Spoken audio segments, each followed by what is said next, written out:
we had the two shows we're doing are Night of Champions and Double or Nothing, and we'll for time like in order here, we'll start with Night of Champions, which I was excited to. I was actually legitimately excited whenever that opening credit started rolling on that show. Like I didn't know what to. I didn't really know what to expect because I haven't watched in a while, but I was like genuinely excited whenever I saw the opening credits come on.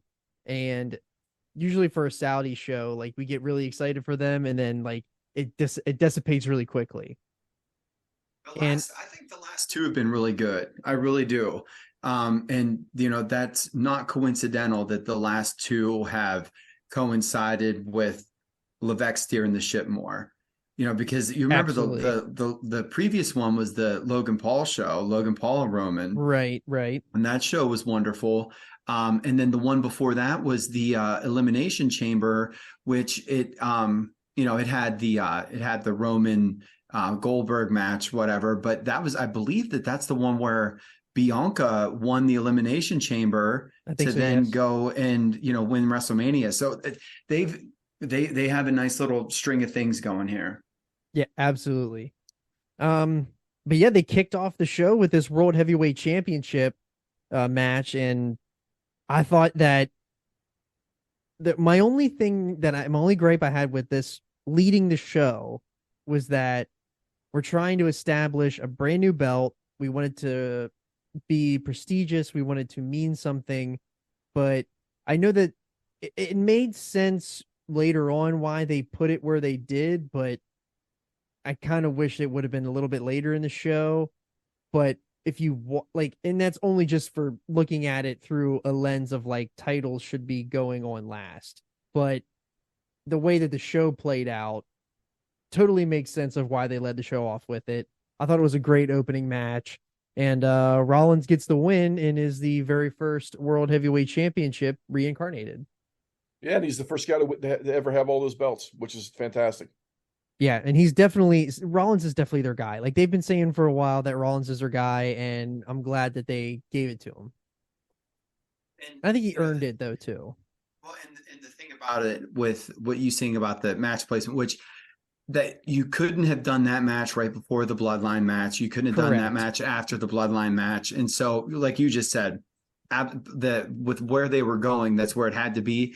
But I feel like the fact that they gave them, what was it, maybe like 24 minutes, something like that. Yeah, it was like That 20 some minutes. that really that helped establish the belt. That you have a classic 20 plus minute championship match. Not the best match that I saw this year, but absolutely, it was a wonderful match, man. I watched that with some of the family, sitting around before the some of the Memorial Day festivities kicked off. Everybody around the TV was into it, man. Every single person around the TV was into it, and near falls at the end were all great. And I think that AJ was the perfect opponent because obviously he's going to work with anybody, especially somebody who can work as good as Seth. To put him over is a credible win. Mm-hmm. And then to parlay that into now AJ going to work with Grayson Waller, I think we got some really good stuff coming here, man. I really do. And this where they go with Seth will be fascinating because apparently it's not going to be Brock. And so, we'll see what happens. But yeah, man, go ahead, give him the ball and let him run with it. Absolutely. And then next we had Trish beat Becky. Um, I'm gonna be honest with you, I'm like completely drawing a blank on this match. Well, So Trish looked fantastic in the ring for not being in there for a long time. Yeah, yeah, and because that was my thoughts were that this was so first off, this was supposed to be what Britt Baker and Soraya thought they were going to have. Do you know oh what I'm saying? Like, yeah, seriously, I think that. But also to me, it also showed that it's sort of unfair to ask these wrestlers, and I'm not even saying the women, the wrestlers in general that have been away from that for that long and to do a long epic style singles match. I appreciate what what they gave them, and I appreciate especially what they did. But there's that definitely, if there's a way to sort of expose a little bit of rust or whatever, that's the way. That being said, though, man, I all the credit in the world that she's obviously in insane shape to be able to go as long as she did, to do what she did, not look completely lost. Everything looked just fine. So yeah, I was cool with this. And great call in the end too to get Zoe Stark involved in a feud with arguably their top woman. Yeah, and you're a big Zoe Stark fan too. She's excellent. She's excellent, and it's going to be awesome to see her and Lynch get in there and get after it. Yeah, I like that a lot. Which is also a way that we know that the guard is changing, because you have Grayson Waller's going to get in there and work with AJ. You have Zoe Stark that's going to get in there and work with Becky Lynch. So we have some of these people already that are getting pushed into primetime spots, and not just, losing to Jeff Hardy the first 6 seconds that they're called up like they did with Killer Cross. God, did they kill that guy? Dead. He's dead. Yeah. For years straight. Killing call-ups for years. Yeah. I'm glad that they're doing it right. You're definitely right. There definitely is a change of the guard. Absolutely. And then we had Gunther beat Ali, and wasn't sure what we were going to get out of this match. Thought we might get a squash, but they got some time. So, and there was some offense here. So, but yeah, with Brock walking through there at that go home show and saying, "Get a life, kid," you didn't know what to expect from that match. And I have He's good. He's a hell of an athlete. He can work with. Yeah, and I have plenty of opinions that I'm not going to take too much showtime on to get into. But the two things that I wanted to say were, first off, that I was somewhat torn because they geeked out Ali so bad in the build to this, and then all of a sudden let him win a battle royal, and then all of a sudden got all kinds of offense against Gunther. Mm-hmm. But second, it shows how he's very good. Yeah. So why are we geeking him out? Like, that's what I mean. Like, I can, we could probably talk in circles about this for a half hour, but that's one of the things that gets frustrating. And look, man, that happens everywhere. It happens in every single company where there's just people that have the ability that just aren't put into a spot that's going to maximize their potential. But to me, this showed, like, look at how good of a true baby face he was. Undersized, underdog, believable offense. His near falls were excellent. Everything looked good. Gunther absolutely murdered him, and he took it all, and he kept fighting back. It was excellent, man. So then why do Get a Life, Kid right before?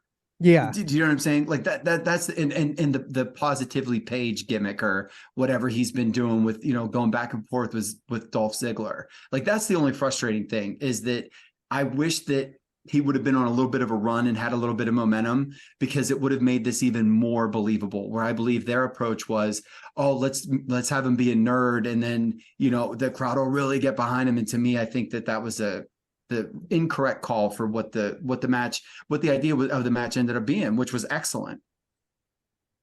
Absolutely. Yeah. And then we had Asuka. So shout out to Mongoose and Andretti here for last week's preview show. You guys both got this one right, and that this was going to be the switch of the night. So Asuka wins the Raw Women's Belt from Bianca, and yeah, so great call, fellas. It's the right call. Right call. The finish, man, for Juggalasko to take the mist into her hands and then rub it into her eyes, I thought was awesome. I thought that was creative. And, I thought that was really good, man. It gave Bianca a credible out. And yeah, it was fine. The match was fine, but the result was correct. And I'm excited to see where they go. Yeah, me too. I feel like with the Raw roster now, and then like with Asuka, I feel like they got some freshness in there. Like, they can get some better feuds going on here too. One of the things about being a top guy or a top woman is not just about being the champ. It's also about being able to stay on top when you're not the champ. And I am looking forward to seeing how Bianca Belair does now that she's not the champ. That's true because she's been huge when she's been on top. And how will she respond now? I actually really like that call. Good call. But yeah, and then we had Rhea retain against Natty, and I'm gonna be honest, I didn't even watch that match. So it was everything I ever wanted. Yep, I was gonna say it was what it should have been. Really? Okay. Yep, killed her dead. 30 seconds. Oh, fair enough. All right, perfect. And then we had Brock beat Cody with the Kimura again. So I just obviously they're building to something big. That's the second match, right? So they need a third to end the trilogy. So they're 1-1. They need a rubber match. Do we get a rubber match at SummerSlam or do we get a rubber match at Money in the Bank? That's a great question. The match was great. It was a lot of fun to watch. A lot of good stuff going on in there. I love the notion that, you know, Cody beat Brock on a quote unquote fluke, which it wasn't, and then Brock had to injure Cody prior to the match in order to beat Cody. Right. So now we've got a 1-1 here, and now we're gonna have the real match. Yep. Yeah, I really like that idea. Cody will win. Absolutely. And if he doesn't, we'll riot. And to me, this just proves that there are better wrestlers. You know, there are people that I like more, but Brock Lesnar's the best, man. He's the best. He's been doing this for 20 stinking years. And he is, you know, he's the one person, dare I say, maybe even more than Roman, that is like transcends the company. Do you know what I'm saying? Like, yes. And so when Andretti just mentioned about, you know, what do you do without the belt? He doesn't have it. And as much as I was griping last week about that, I felt like this is a feud that should have been happening for a championship. It's still got main event, big match feel, whether or not there's something attached to it. I hope that they can find a clever way for this to be a real blow off. I would love to see something happen to where it then catapults Cody to the next level. Because he's going to need it, because he's still got the crowd. And if you want to keep this momentum going until whenever they decide to pull the trigger, there's no better one than Brock, man. So yeah, I absolutely love this feud. We definitely need the third match. I think the third match is what Andretti said. It's going to be the real match. And yeah, I totally agree with everything you said. Co-sign everything you said for sure about catapulting Cody to the next thing, because it's definitely what they need, because we're all still behind him, and that dude is pushing merch, and that's what's helping him stay alive, I think, too, beyond his ability in the ring. And he is the one person that is on that roster that isn't Brock or Roman that you can put on a marquee anywhere and sell tickets. Yep. And so he's got to be, it's for the argument against Sammy being that, like, he's not, you know, going to be the guy. This one is the guy. And so I think that you're doing a huge disservice if you don't give him a run and see what can happen. Because at the end of the day, dude, if he falls flat on his face, you can always just put it back on somebody safe. They got people that you can do that with. Absolutely. He will be the Universal Champion, and it's going to happen before we even know it. And whether or not that happens at SummerSlam or the Rumble or at WrestleMania, that's going to come around quick, and we're going to love the build. Yeah. Gosh, am I hoping that it's WrestleMania? Yeah, so this is the one match I really want to talk about. This Sammy and Kevin Owens retain against against Solo and Roman Reigns. And the match was a very typical WWE main event tag style match where, you know, they're going through it, they're battling, and then, you know, you get the schmoz with the ref bump, and then you get interference, and then, you know, it all kind of unravels from there. So that wasn't out of the ordinary or wasn't something that I wasn't not expecting. But it's every bloodline match you ever saw. it's every yeah, correct. You know what I'm saying? Yeah, but it was still very good. But yeah, it's every bloodline match you ever saw. Absolutely. And that's what I think is the magic of it, is that you're seeing the same things recycled over and over and over again, but the way that they get you to they dangle the carrot, and how they get you to the carrot, and then you take the carrot and you bite it, like that journey to the carrot is just so much fun. And they just continue to just hit home run after home run after home run with this. And the way that they shot that kick to Solo, and then they quickly cut to Roman watching that happen, was a fucking chef's kiss. I loved it. I thought it was, dare I say, I thought it was almost match of the weekend. Up until that point, it was definitely match of the weekend. But the way that they shot it, the pop for Jimmy to turn on Roman, I thought it was just perfect. It was a great ending. It makes total sense why they put Seth and AJ on first. And now where do we go? Now do you do Solo and Roman versus the Usos? Do you do that at Money in the Bank? Do you let the individuals fight it out amongst themselves in the Money in the Bank match? Do you do that match at SummerSlam? Like, there's so many avenues that they can take here, and it just deepens the storyline even more. That's just so damn good. Like, it's so good, and that's what makes. We've got 2 pay-per-views before SummerSlam. I think Money in the Bank at minimum. Is there another one? There has to be a June. There has to be a July one, because SummerSlam's in August. Money in the Bank, I believe, is July 1st. July 1st. Okay. Okay, I don't know if there's 2 big shows, 2 pay-per-views or not, but is it too Saturday? So it is July 1st. Is it too rushed to do a Roman Sikoa versus Usos match, and then maybe Roman Jay or something, or Roman Jimmy, and then have Cody win that belt at SummerSlam?